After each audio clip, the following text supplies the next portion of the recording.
Et bonjour à tous, aujourd'hui on se rejoint pour une nouvelle vidéo où on va parler d'un plan physique pour une mission Red Team. Alors évidemment cette vidéo elle est à but éducatif, je vous rappelle qu'une mission Red Team c'est pas du hacking sauvage, il y a une convention d'audit qui est signée, il y a un responsable d'équipement ou d'infrastructure qui va valider chaque action des auditeurs, donc faut pas oublier ça. La vidéo d'aujourd'hui elle va se diviser en deux parties, puisque en discutant avec un ami du domaine, que vous connaissez sans doute, eh bien en fait je me suis rendu compte que lui aussi il avait développé un implant Red Team, et on l'a pas fait sur le même équipement, donc du coup il interviendra en fin de vidéo pour montrer comment lui a réussi à faire la même chose que moi mais autrement. Je vais également profiter de cette vidéo pour vous donner un petit quick win lorsqu'on a un implant Red Team chez un client. On verra ça tout à la fin de la vidéo. Je suis devenu un vrai youtubeur, je fais attention watch time maintenant.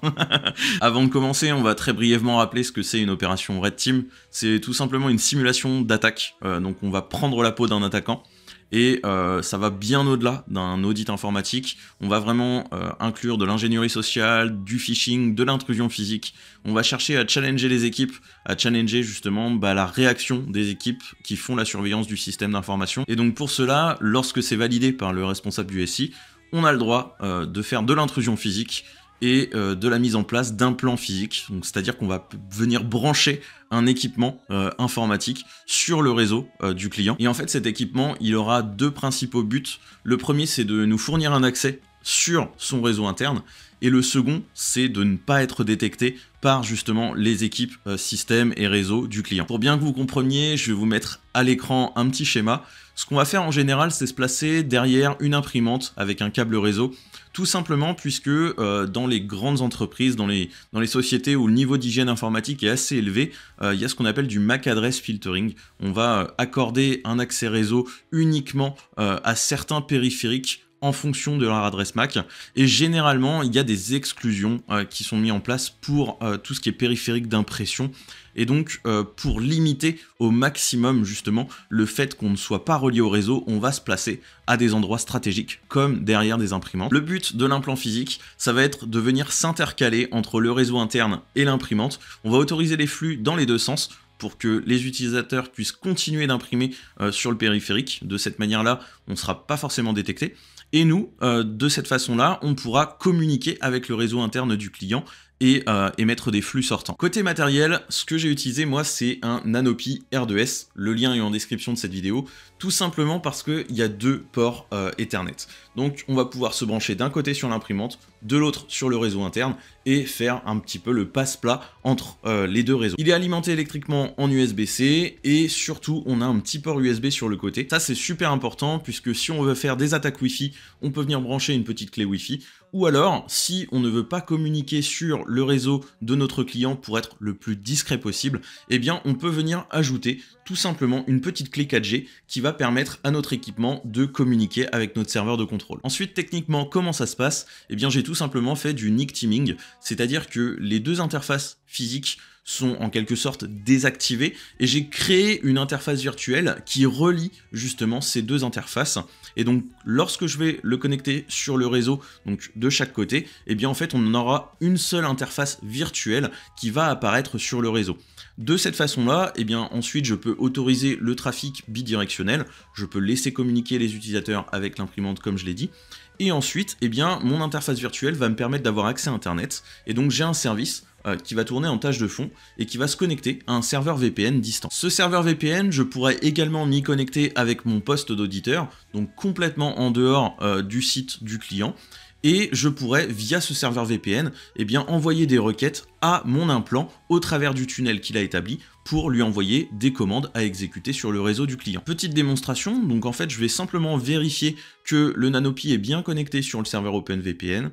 Je vais démarrer un tunnel SSH, donc sur mon port 1080 en 127.0.0.1, et ensuite eh bien, je vais tout simplement utiliser ProxyChain pour pouvoir envoyer mes requêtes au travers du tunnel SSH. Ça va retomber sur le Nanopi qui va forward le trafic sur le réseau interne du client, et je vais pouvoir accéder depuis mon poste d'auditeur qui est complètement en dehors du site, eh bien, au réseau interne du client, et pouvoir ensuite analyser ces machines, envoyer des requêtes, bref, continuer ma mission. Voilà la technique donc que j'ai utilisée de mon côté, et comme je vous le disais tout à l'heure, on va accueillir un invité, Frozen, la petite reine des neiges comme on l'appelle dans le milieu. Comment ça va? Ça va, et toi? Ça va, nickel. Alors dis-moi, on a discuté un petit peu Red Team tous les deux, on a discuté d'implant Red Team, et donc tu m'as dit que toi aussi de ton côté tu avais fait un implant. Est-ce que tu peux nous en dire un petit peu plus? Oui, bah du coup, moi, en fait, ce que j'ai fait, c'est que j'ai pris un Raspberry Pi 4, il me semble, pour avoir le Wi-Fi. J'ai pris un adaptateur que je vais montrer directement comme ça. En fait, c'est de l'adaptateur Dell assez classique qui permet de faire USB vers Ethernet. Comme ça, en fait, je l'ai branché le côté USB sur le Raspberry. L'Ethernet, en fait, je le branche sur une imprimante, par exemple. Et mon autre Ethernet natif, du coup, Raspberry, je peux le brancher directement de l'autre côté.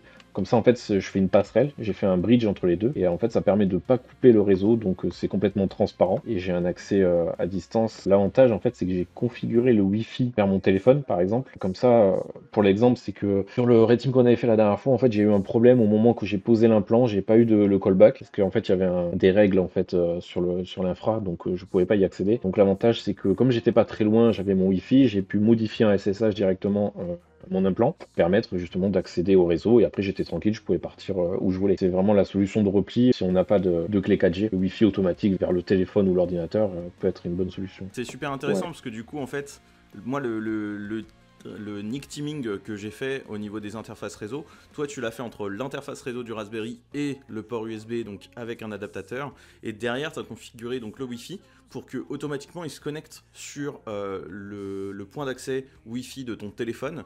Comme ça au moins tu pouvais te connecter aussi avec ton poste auditeur sur le point d'accès Wi-Fi tant que tu étais à proximité, si des fois sur le réseau du client l'implant ne remontait pas jusqu'à ton serveur de contrôle en fait. C'est ça. Et ce qui a été le cas pour le coup, c'est que la première fois qu'on a branché, en fait, ça marchait pas à cause des règles. Et comme on n'était pas loin d'une baie vitrée, en fait, on s'est mis à l'extérieur, à côté de baie vitrée, on a pu modifier les règles et puis partir après tranquillement. Et du coup, sur la partie, une fois que tu étais connecté, tu m'as dit que toi, tu n'avais pas utilisé ProxyChain, tu as utilisé un autre outil. Est-ce que tu peux nous en dire un petit peu plus? Ouais, parce que pour le coup, moi, ProxyChain, je trouve ça un peu chiant. Donc moi, je suis parti en fait sur une solution qui s'appelle Tailscale. C'est à base de WireGuard. Je l'ai pris en fait pour la simplicité, c'est-à-dire qu'en 2 lignes de commande, à peu près, on l'installe. Après, on peut faire des règles d'accès, c'est-à-dire que n'importe qui ne peut pas y accéder, hein, forcément, il faut un compte. Et pareil, pour ajouter en fait une règle de routage, c'est juste une commande à taper dans l'implant. C'est une solution WireGuard, ça reste chiffré, ça reste assez sécurisé. C'est plutôt pratique et ça évite de faire un ProxyChain à chaque commande. Là, on est sur le même réseau, donc en fait, on tape comme si on était physiquement sur l'infra. Alors également, moi, pour l'implant que j'ai préparé, j'ai prévu de le mettre derrière une imprimante. Toi, tu l'as mis dans une salle de réunion, si je me trompe pas. Ouais, alors pour le coup, c'était prévu derrière une imprimante, mais on a eu l'occasion de le mettre dans une salle de réunion, là où il y avait des PC en fait qui servaient pas et on pouvait le mettre sous le bureau. Donc on est passé dans la salle et on l'a branché tranquillement parce qu'il y avait une porte de secours en fait à côté. Donc on l'a branché, on est parti et depuis la fenêtre on pouvait voir l'implant, donc on avait accès facilement. Mais le but premier c'était effectivement l'imprimante, mais comme il n'y avait pas de règle de filtrage Mac, en fait on a pu le brancher ailleurs. Merci beaucoup de ton intervention chez nous. Ça fait plaisir de te voir. Je crois que c'est la première fois que tu viens sur la chaîne, il me semble. Oui, je crois, ouais. Toi t'étais venu sur la mienne. Effectivement, on avait déjà fait une vidéo avec Frozen sur sa chaîne. Vous pourrez retrouver le lien en description de cette vidéo. C'était sur VulnLab et donc les labs Red Team qui se trouvent sur cette plateforme-là. Ben, merci à toi pour l'invitation. Et bah, je t'en prie, avec plaisir. À bientôt, ma petite Reine des Neiges. À bientôt, Prospectus. Merci à tous. N'oubliez pas de vous abonner, un petit cœur et bisous. Non, je voulais terminer aussi cette vidéo. Je pense que toi aussi, t'as peut-être dû faire ça. En parlant un petit peu du quick win qu'on peut avoir en Red Team, c'est qu'une fois qu'on a l'implant qui est posé chez le client, généralement, on peut simplement essayer d'envoyer un mail ou déposer sur un partage réseau un document, ce qu'on appelle un BAT PDF. C'est un PDF qui va charger une ressource distante et cette ressource distante, on va le mettre sur un responder qu'on met justement sans ARP, sans requête LLMNR, sans requête MDNS, pour être complètement invisible sur le réseau. Et en fait, on va simplement capturer la tentative d'authentification. On va essayer de downgrade en NTLM v1 si c'est possible. Et du coup, comme ça, on pourra récupérer la tentative d'authentification NTLM d'un utilisateur et derrière essayer de casser son hash pour obtenir davantage d'identifiants sur le réseau. C'est vraiment une technique qui est assez pratique, je trouve. Est-ce que tu avais déjà fait ça, toi, Frozen? Alors là, pour le coup, c'est ce qui était prévu en fait. Au final, on n'en a pas eu besoin. On a fait autrement, on est passé beaucoup plus simple. On a fait autrement, on est passé beaucoup plus simple.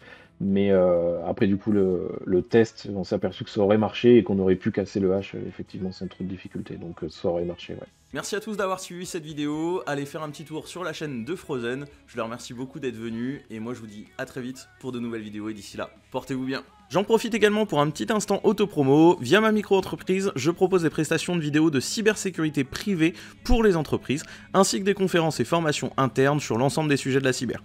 Pour plus d'infos ou pour me contacter, tout est à retrouver sur mon site internet processus.site.